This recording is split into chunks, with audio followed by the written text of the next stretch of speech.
And that little critter is a pika. They live at the higher elevations, and they're really cute and interesting little animals.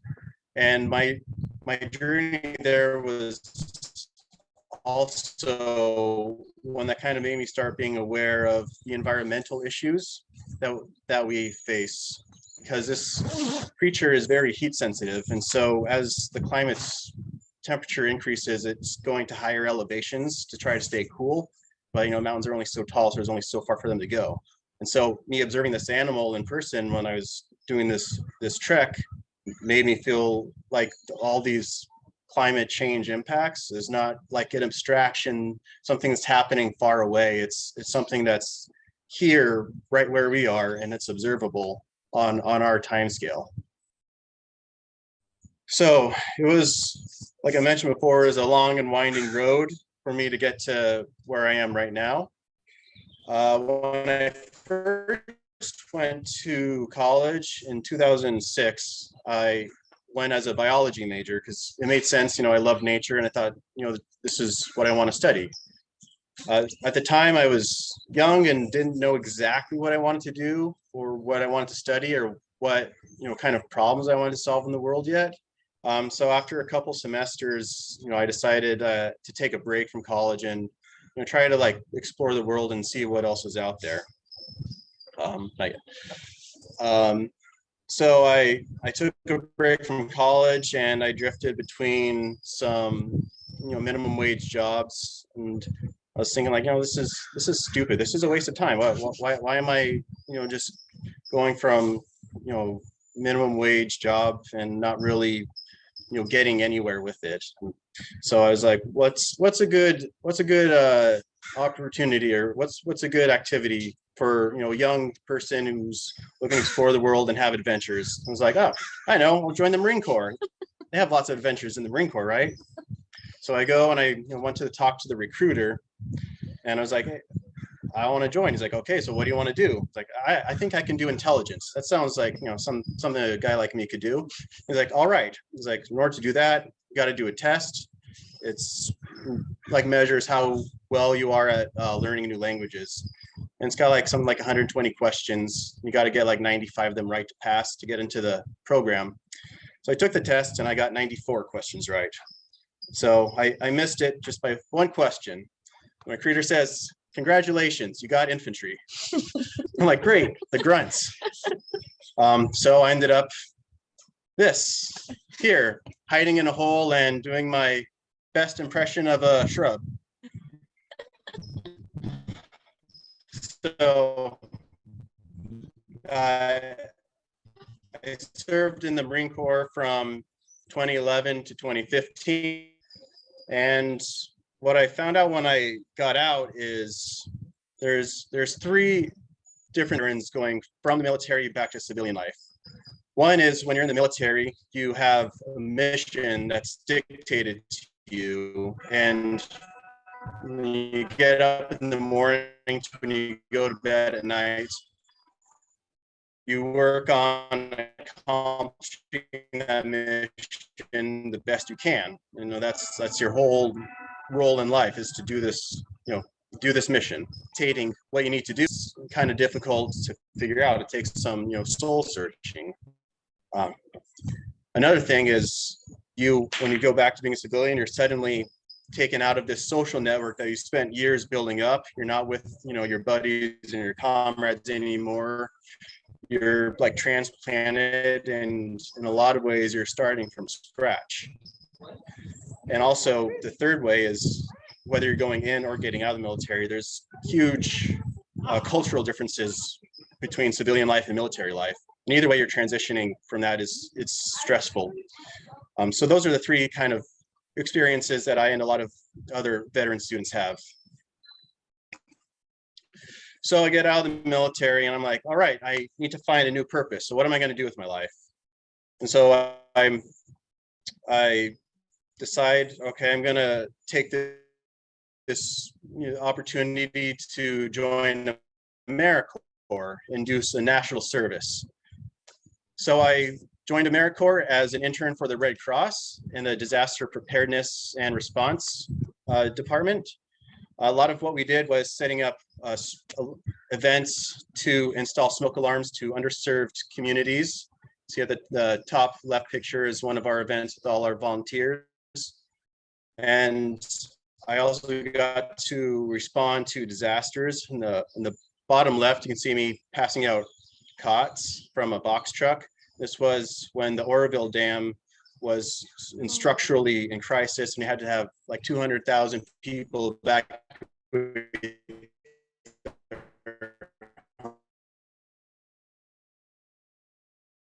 evacuation center. Some perks. If you guys have ever heard of Pizza Man Dan's, I got to meet the man himself, the Big Cheese, and he drove up to his event with his pepperoni Corvette. It was a whole thing. It was a great experience. And so, yeah, go ahead. But that was only a 1-year term of service. That's again stuck with this. Okay, now what do I do? It's my purpose now. I was thinking, well, maybe I could use my GI Bill and go back to college. And I was thinking like, well, what am I going to study? You know, I already tried, biology and found out that wasn't my niche, pun intended. So I was thinking, well, I grew up loving, the outdoors and the environment, and I know I want to do something science related. So I was like, I love environment, science. I was thrilled to find out that there was an environmental science degree. I was like, great, this do. So I went to Moore Park College and started taking classes, and then transferred to Channel Islands. And during Dr. Steele's conservation biology class, towards the end of the class, she put out a notice saying that they were looking for a new intern for our research station. And so I immediately, emailed her back, sent my CV and resume and my intent to apply for this position, say, hey, I'm your guy, I'm ready to go. Just a little context, this wasn't the first time I wanted to or tried applying for an opportunity on or off campus. Every time I would see an opportunity that looked like a good fit for me, I would email the professor or the contact, send them my information, and up to this point, it was like, oh, we decided to pick someone else, or you're not quite the right fit. But, I kept applying, and eventually this one came, and turns out I was the right fit. And so I landed with the internship here. You can see the picture on the left. There's me, showing Russ that I know how to read and write. And then, Russ taking me for a ride in the UTV. Go ahead next. So the coolest thing I get to do as an intern is visit beautiful and remote beaches. I'm not going to talk too much about the marine debris program. If you're interested in that and missed Michaela Miller's talk last time, then you should go into the Santa Rosa Island Research Station's YouTube page and go click on watch her talk. And she tells you all about how the program started and what they're studying and all that. I'm just going to mostly talk about what I do specifically as an intern. So I get to go to these beautiful and remote beaches. Look at that, it's just gorgeous. It's like once in a lifetime opportunities to get to go to some of these spots. And there's also lots of trash. So we pick up the trash and we put it on our backs and we have to walk it out. It's rugged terrain, so vehicles can't get down there. So we just load it up and okay, this is what the Marine Corps trained me for, is carrying a big heavy backpack from here to there. So go ahead next. And here's a picture of some of our team and our intrepid leaders carrying some lobster traps. Now these things weigh up to 50 to 70 pounds. They're not easy to carry, but we're out there. I wish I had a picture of Aspen, because her carrying one of these, which is a massive thing, is just like a great contrast. So go ahead next. And then, we bring it back to our campsite, and we got, Jose is in this picture. He's just helping me, giving me some words of affirmation. And like, you can pick that trap up, Brian, I believe in you. And then we weigh everything. We get a grand total of the total weight of all the trash that we pick up. And then we load it up and bring it back and put it on a boat and then bring it back to campus. And then we get to catalog every single piece. And then we sort it by type. And then the plastic samples we take to the lab and do infrared spectroscopy on it so we can try to identify what kind of plastic trash it is. So that brings us to where we are now. And if you're like Joe in this picture, that might be unclear because you're in the middle of a big fog bank. So throughout my journey, there's a few key things that I've learned that I'd like to impart onto you all. One is to be present. So just the bare act of like showing up and being engaged, like just being somewhere, sounds like the bare minimum, but there's a lot to be said for just being present and being engaged. And be persistent. I am not like a super genius. I'm not able to work 20 hours a day and get 4 hours of sleep. But what I was able to do is just keep working and not give up on my goals. You can be the averagest person in the world, and as long as you don't give up, you will get somewhere really cool in your life. Don't be afraid to get dirty. Nobody grows inside their comfort zone, so you got to learn to be comfortable being uncomfortable, getting your hands and feet in the mud and just kind of going for it. And you got to explore and find your niche. So when I was way back 2006, I had no idea what my niche was. I didn't know what I wanted to do, and I went along this long curvy winding road and eventually ended up here. And now I feel like I found my niche. I found my position where this is my vector off into the rest of the world. But if I have to think back and like, okay, what part of that journey up to now would I have wanted to cut out in order just to get here sooner? This answer is like really none of those things. Like they were all like formative to me becoming the person I am now and getting to this point in life. So all of those experiences that I had, from pretending to be a bush to meeting Pizza Man Dan, that was all what I needed to experience in order to get to this point right now where I'm talking to you all.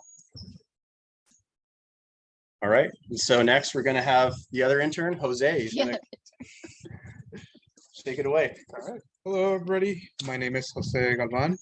I am a city arts major here at CSD Channel Islands, and I happen to work with Brian, who is an amazing person. And I mean, everybody in the station's amazing, obviously. So with that said, my story is not necessarily as composed as Brian. I'm more of a do as you go type of person. Even though we're so different, it's nice to see that we have some common ground and we get along fairly well. So I was born and raised in Mexico City, so that's my background. I came to the U.S. at age 15. I've been here since, and age 15 was a very difficult age, I think, for anybody. So assimilating and adjusting to life in the U.S. was troublesome. So I did high school here. I didn't do that great, and I didn't really have a purpose in my life. I went to college right after high school, and I was just bouncing around majors everywhere. Didn't have a clear path. And art seemed to be something that I thought I would like to do, but I never embraced it because I was told art is you're gonna be broke. So I was like, I'm not gonna do that. So I bounced around between culinary art, IT, and eventually I got a job at a law firm. So I've been a paralegal for the past 10 years, and even though it's something that I enjoy, it's not something that I see myself doing for the rest of my life as a career. So I was studying paralegal studies, and I ended up dropping because I didn't fit in. I didn't feel that was my call. And I worked, and I found myself very sad. It was a very just kind of existing type of thing.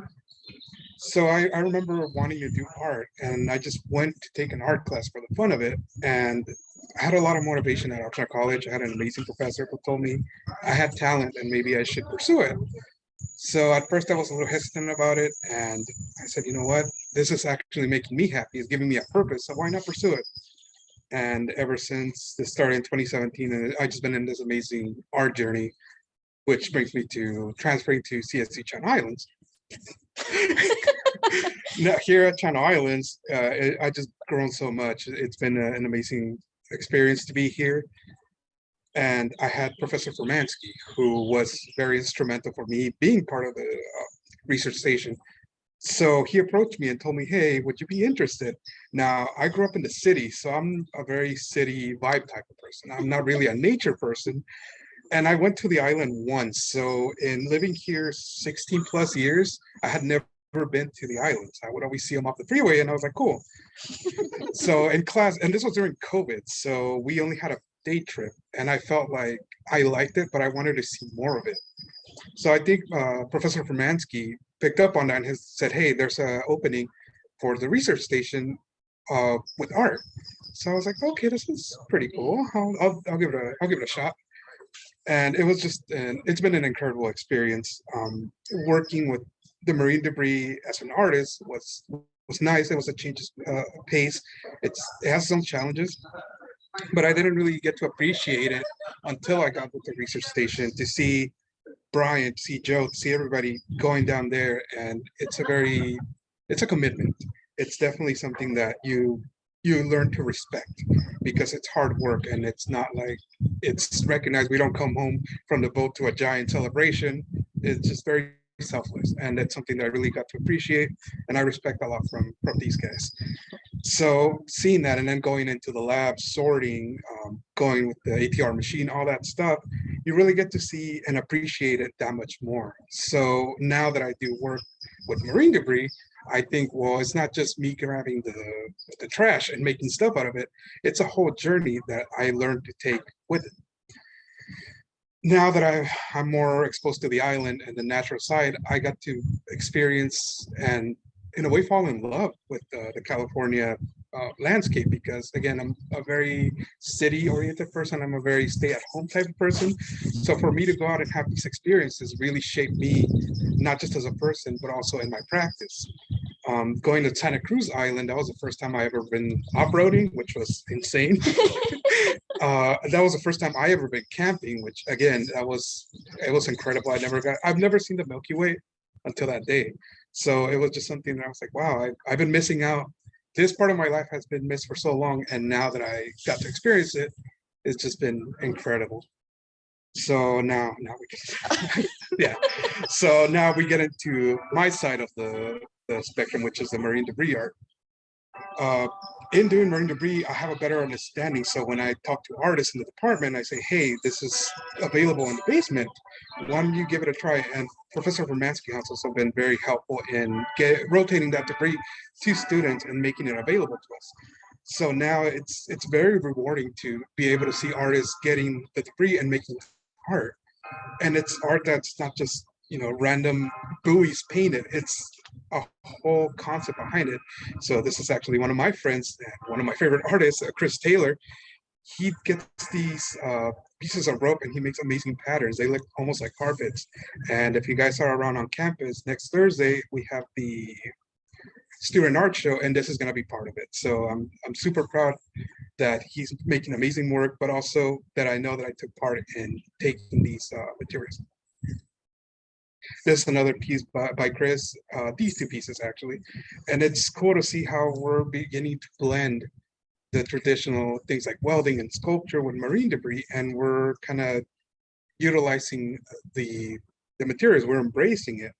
Because as artists, especially contemporary artists, we tend to forget our impact in the environment, because our practice does impact to an extent, such as acrylic paint making microplastics, the pollution that firing ceramics does. So it's something that we have to take into account in our practice. Yes, we want to deliver a message, and we want to have that vision and that message go out to our public, but at the same time, we don't want to affect our environment and sacrifice the environment for the sake of our vision. So taking marine debris, it's something very rewarding, and it gives our work a lot more depth. this is another piece, and actually the one next to it is one of my pieces that I'm currently working on. So if you go to the Panga in the back, that's being worked on. That should be done by Thursday. It's been quite a semester, but overall, I'm super happy with it, and I'm really looking forward to finishing this piece, because to me, it's a culmination of my time with Santa Rosa Research Station, working with marine debris, and just overall this amazing experience, and how it just shaped me again as a person, as an artist, and just it's my way of giving back to the community, and as the impact on the environment that I've had. It's just great. It's been an amazing experience. And my reflections, takeaways from this is, don't be afraid to step out of your comfort zone. So as I mentioned, I'm a very city-oriented person. So being at the outdoors is very vulnerable. I've been on the boat maybe a couple times prior to, and being surrounded by nothing but water is a very, it's an experience, because it's you feel like you're not in control, so you're just sitting there hoping you make it. So to be out of that comfort zone has been amazing. To not be able to shower for 5 days has also been crazy, because I'm used to just having the commodities at home, and being out there sweating, being out there dirty and picking up trash. And when you come back, even though it sounds gross, it's amazing. It's an amazing feeling, because you know it's because you're doing something that's making a change. Take the time to explore your surroundings. So generally, as a person, I'm very point A to point B type person. I don't really take the time to explore much. And since going to the island, I noticed that now I take the time to see everything, take a look at the details, because the island landscape is almost alien, especially in Santa Cruz Island. I was just taken away by the mountains and the mountain landscape, that it felt like I was on another planet. So it really influenced me and made me think, well, if I'm missing out on this, what else am I missing out on? So it's really important to take time to explore your surroundings, whether you're in an island, in a beautiful remote beach, or whether you're just here on campus. It's been great to have that exploration and satisfy that curiosity.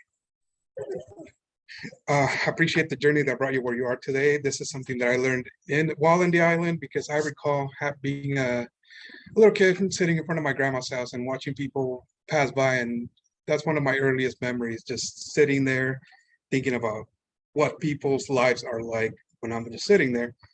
And I had a moment on the island, one of the Santa Cruz trips, where I was just sitting, everybody had split up to pick up trash, and I was just sitting there on the island realizing that on what all the journey that I've taken here, because obviously my parents brought me here to get a better life, and I've been doing my best to make that a possibility. So learning, really appreciating and learning, okay, this is where I came from. It keeps me humble, but it also makes me appreciate a lot more the spot where I'm in my life. So, and then the last one, embrace a moment. Definitely just take the time to really appreciate where you're at in life. Sometimes life is really difficult. We find ourselves in really tough spots, and just embracing the moments that we're living in currently can really help get you out of that rut where you feel like things are not that great. Life's not going the way you want it to be. Just remember to embrace the good moments that you have, because they're not infinite. So, all right. And then with that, I'm gonna bring Brian back. Next one, we should have one more slide. We should. One more. Yep. There you go. Now you can open up the floor for questions. Oh no. Did you disappear? Yeah. There it is. Yeah. Oh, You guys gotta hug to make it a. There you go. hey, There you go. real close.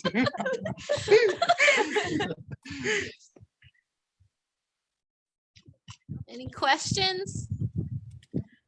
Yeah, I have a question.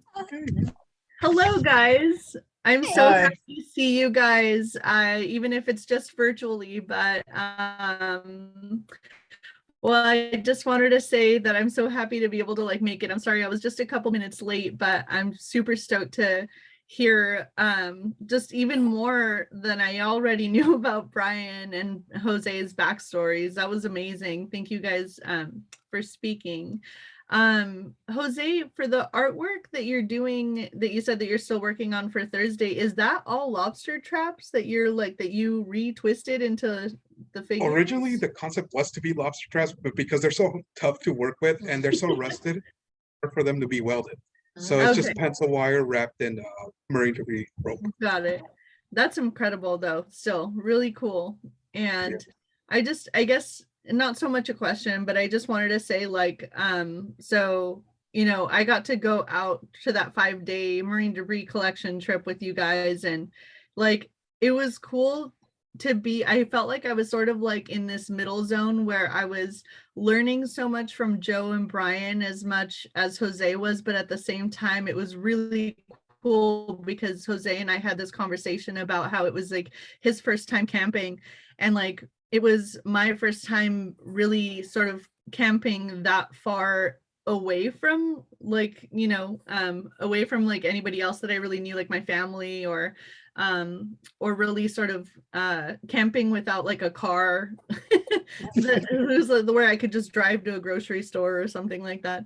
But what was really cool is we got to like see nature in such an unfiltered way that it was really cool to kind of also for me also know a little bit about like sea anemone, and like showing you how to like, you know, identify the different little like crabs and starfish that we were out at the beach at. That was just so cool. And just hearing you reflect on those experiences and hearing Brian reflect on the experiences, just like it totally warms my heart. I just wanted to say that, and I miss you guys. Easy too, I Brian. miss you too, Myra. Myra, Brian. Yes, Brian. We miss you, Brian.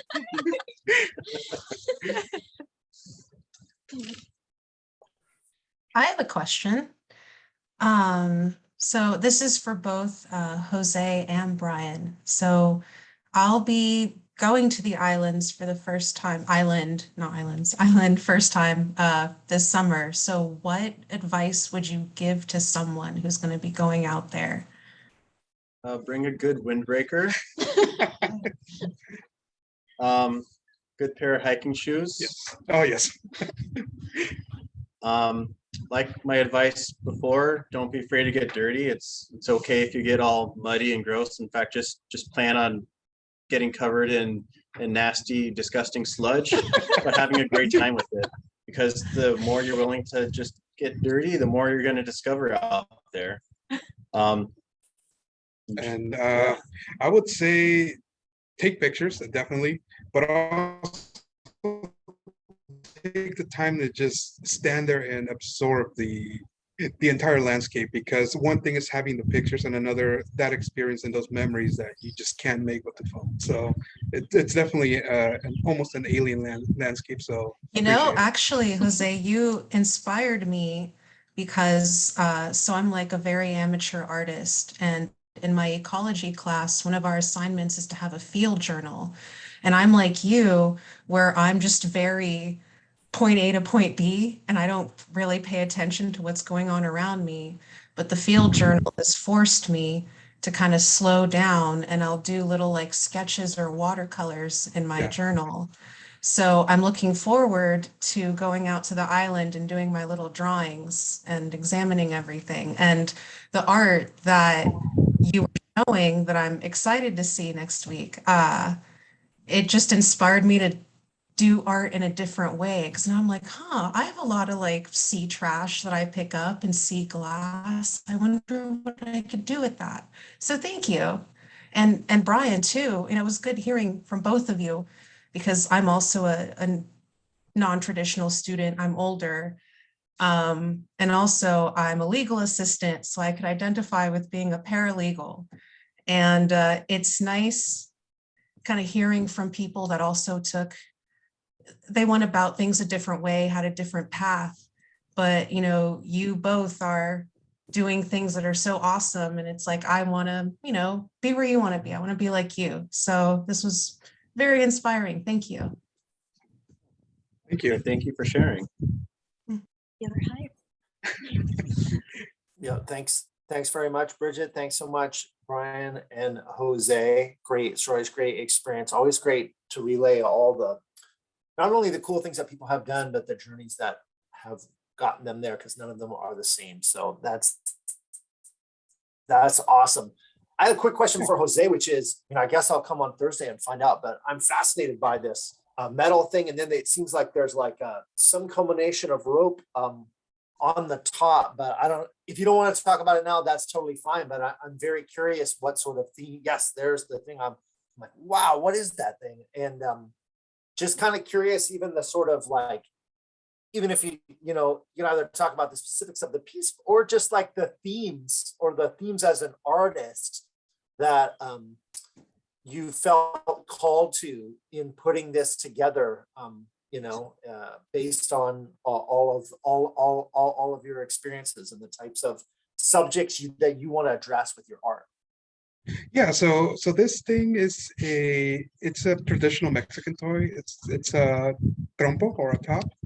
So I wanted to build one that was about my height. It's actually taller. And these toys were some of my favorite growing up. So I wanted to bring in both the experiences of my childhood and the importance of how important those things were as a kid into now, which to me, the importance of it is just huge. So that's why I wanted to build it to that scale. And I wanted to implement my experiences now and how I see the world. So it's incorporating my childhood, my experiences, along with the work I've done with marine debris, and also bringing in patterns that are typical to like what are they? Tascales, which are for tortillas. They're usually made of palm, and they're very colorful, and there's a lot of patterns in them. So I feel the rope really brings out mimics that same type of texture, which is why I wanted to do the marine debris. So it's a combination of experiences, childhood, and also my current practice. Very cool. Separately, Jose, I will send you something on when I was out at the island last week. We had a class, but we also had this cool group, which was led by Emma, who was a CI alumni artist, but this group in LA called Super Collider, which is all about art science collaborations. And there is a PhD student from UCLA who is looking at the role of, he's Mexican, looking at the role of corn, the cultural significance of it. So I love that you're integrating these cultural elements into all this topical stuff. So I think it's very cool explorations that are very exciting, and I think there's a lot of other folks doing similar work that it would be great for you to connect with. So cool is my comment. I have a question for both of you. Yeah. So you're graduating in the next semester or so. In the fall, yeah. What are your next plans? I know that's a heated question, but Would you like to start, or would you like me to start? You can go ahead and start. Okay, so grad school applications just passed, so I'm very burnt out by school right now.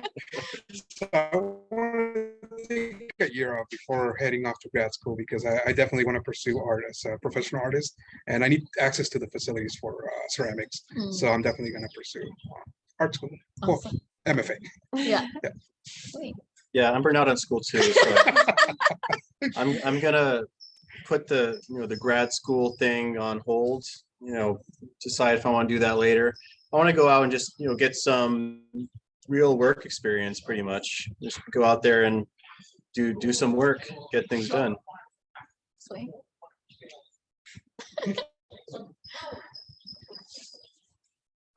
Any other questions for the boys?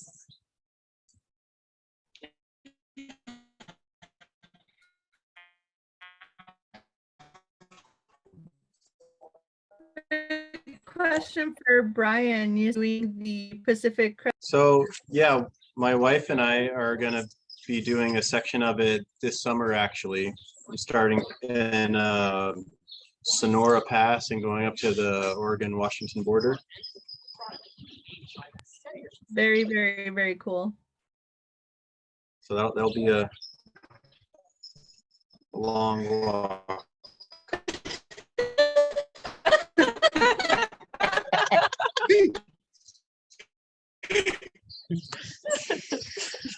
All right, guys. Thank you so much. We really appreciate you both. Push you out. Just get kicked out. We need to root.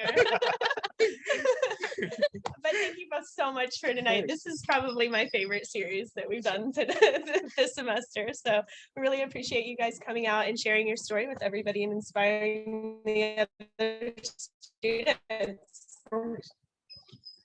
All right, guys. So that wraps up our spring 2022 series. We will be back in the fall with the speaker series. Next semester is really special because we're actually going to do an all-female panel. So you will see some familiar faces, maybe a Myra in there. But yeah, so we hope that you will join us again next semester. Keep an eye on our socials throughout the semester, or sorry, throughout the summer. We will be keeping you updated with all of the fun activities going on the island and how you can get involved. Oh, and don't forget, come to the student art show tomorrow, and then there's another one on Thursday, next Thursday, the 28th. My closing reception is tomorrow. Oh, I'm so sorry. Yeah, so next Thursday on the 28th at I think it's 5 p.m. 5 p.m. Yes. So you'll join us at the Napa Hall, is that correct? Yes, the Napa Gallery. Napa Gallery. So join us at 5 p.m. on Thursday, the 28th. And then tomorrow we do have a very special Earth Day festival. So join us in our student garden. We will be planting 3 native California trees. We'll start at 4:30. So get there maybe around 4:15 so that we can give you all of the stuff that you need. And then maybe a t-shirt or 2 if you show up. Anyways, folks, we hope to see you tomorrow. And again, thank you so much for coming to all of our events over the semester this semester. Thank you. Thank you. Bye, guys. Thank you so much.